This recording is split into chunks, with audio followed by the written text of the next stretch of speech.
Wonderful person and a great director. For more than 50 years, Rob Reiner taught audiences how to believe in decency without making it feel naive, how to trust that conversation could heal wounds, that friendship could outlast disagreement, and that even flawed people deserved to be heard if someone was willing to listen long enough. His films made patience feel heroic and kindness feel intelligent, not weak. But in the final years of his life, Rob Reiner was fighting a story no camera could follow, one that unfolded not on a set but inside his own home, where every quiet moment carried risk and every night ended with the same unspoken question of whether morning would arrive without disaster. The phone call that shattered everything came without warning, collapsing decades of love and vigilance into a single irreversible moment. And when the police arrived at the Los Angeles house, the first person the family reached for was not a lawyer or a publicist, but Billy Crystal. That choice alone reveals how long this story had been building, because Billy was not just a friend who arrived at the end, he was someone who had stood close enough to watch the struggle take shape over years, witnessing a battle that Rob Reiner never dramatized, never explained publicly, and never stopped fighting. Billy Crystal and Rob Reiner did not meet in the middle of fame. They met before success hardened into reputation, back when careers still felt uncertain and friendships were formed out of proximity rather than advantage. During the mid-1970s, when All in the Family was redefining American television, Norman Lear quietly paired them in a way that would echo far beyond a single show. On-screen, they were written as friends. Off-screen, the connection formed effortlessly, without ambition, without calculation. Their conversations didn't stop when cameras shut down. They stretched into late nights, phone calls, shared frustrations, and the kind of humor that didn't require performance. Billy Crystal later reflected that Lear had an instinct for human chemistry, not just comedic timing, and that what developed between them was never forced. It didn't need explanation.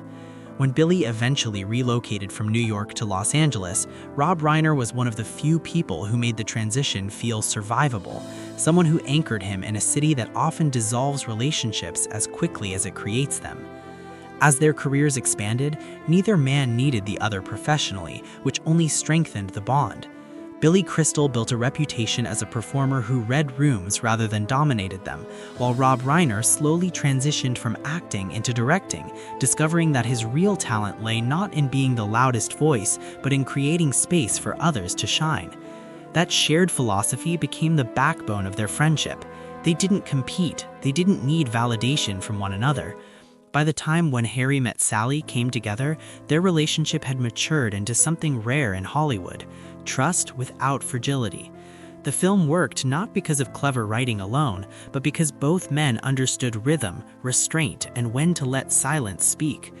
Sitting side by side at early screenings, listening to audiences respond, they didn't feel victory so much as confirmation. This was what it looked like when collaboration came from respect rather than ego. Yet what Billy Crystal knew, and what the public never saw, was that behind Rob Reiner's calm authority existed a life shaped by constant vigilance. Long before tragedy entered the headlines, Rob was living with a persistent fear that never fully receded. Friends describe the Reiner household as loving but perpetually alert, a place where warmth existed alongside tension, where everyone learned to read small changes in behavior, tone, or silence. At the center of that reality was Rob's son, Nick Reiner, whose life became defined by cycles of addiction and recovery that refused to resolve neatly. Nick has never framed his struggle as a simple failure of will.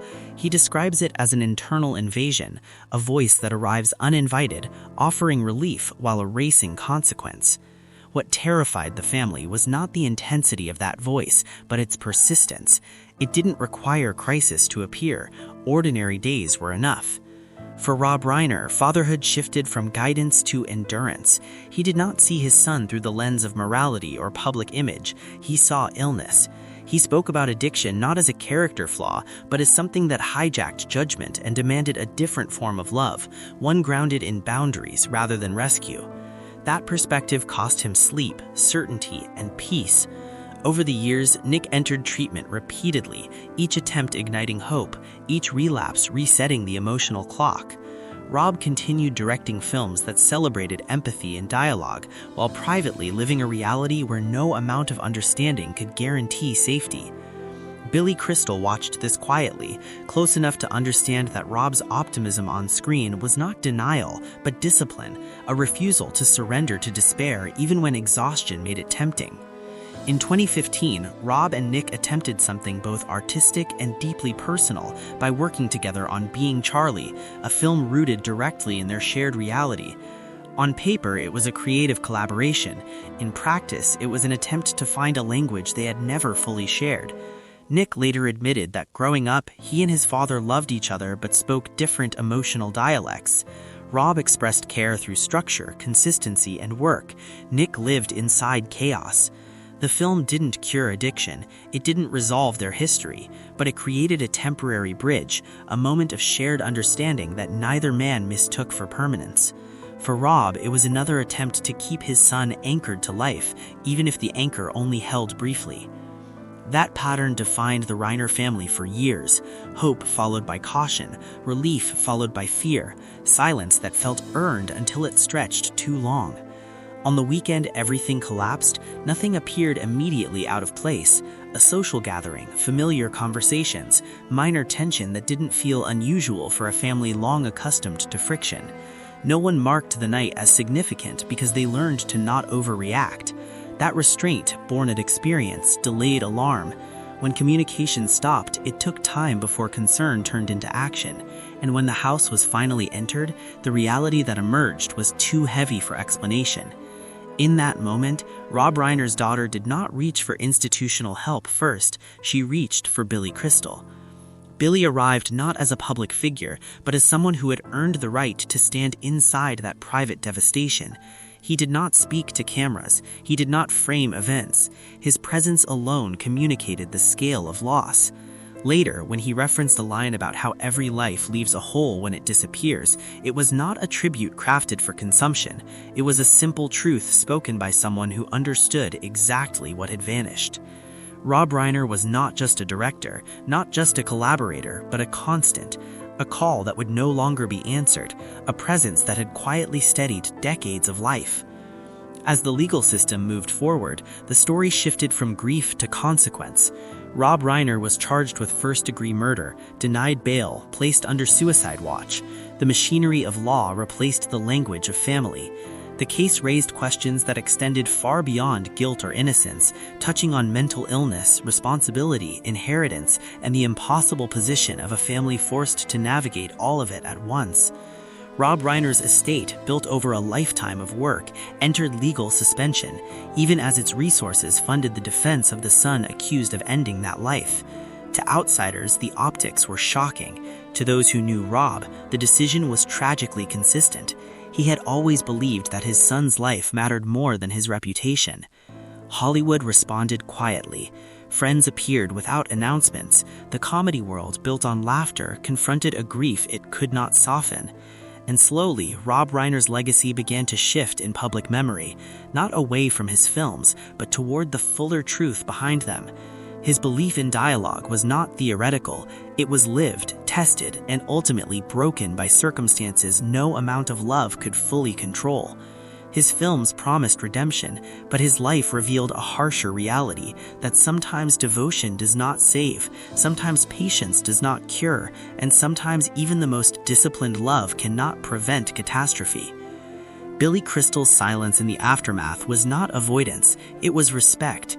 He understood that some stories cannot be clarified by speaking, they must be carried. His role was never to explain what happened, but to stand as proof that Rob Reiner's life was not defined by its final chapter alone. It was defined by decades of consistency, generosity, and a belief in human worth that survived even when outcomes did not. The friendship between Billy Crystal and Rob Reiner was never loud, never performative. It endured because it did not require attention to exist.